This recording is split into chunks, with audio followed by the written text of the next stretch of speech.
ঈদুল ফিতরে দেশের ১৩৩ প্রেক্ষাগৃহে রাজত্ব করছে prince once upon a time in Dhaka. Shakib খানের মারকুটে অ্যাকশন আর গল্পের আবহে দর্শক টানলেও পর্দার পেছনের এক নীরবতা নিয়ে ঢালিউড পাড়ায় বেশ কদিন ধরেই চলছিল কানাঘুষা।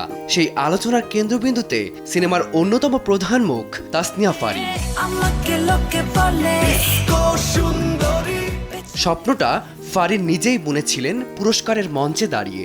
শাকিব খানের বিপরীতে নায়িকা হওয়ার সেই স্বপ্ন পূরণ হয়েছে ঠিকই, কিন্তু সিনেমা মুক্তির পর সেই উচ্ছ্বাসের ছিটে ফোঁটাও দেখা যায়নি অভিনেত্রীর মধ্যে।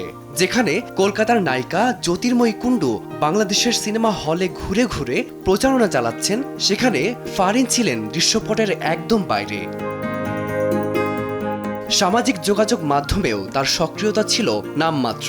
কেবল একটি গান শেয়ার আর শাকিব খানের জন্মদিনের দায়সারা শুভেচ্ছাতেই সীমাবদ্ধ ছিলেন তিনি। মুক্তির 10 দিন পেরিয়ে গেলেও সিনেমার প্রচারণায় ফারিনের এই অনুপস্থিতি জন্ম দিয়েছে নানা প্রশ্নের। কেন এই দূরত্ব?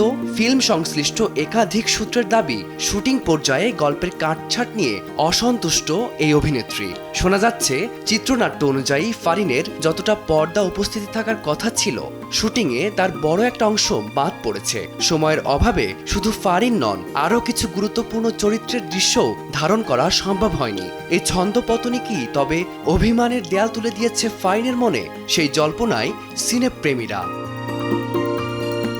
ফারদিন মাঝার, সময় সংবাদ, ঢাকা।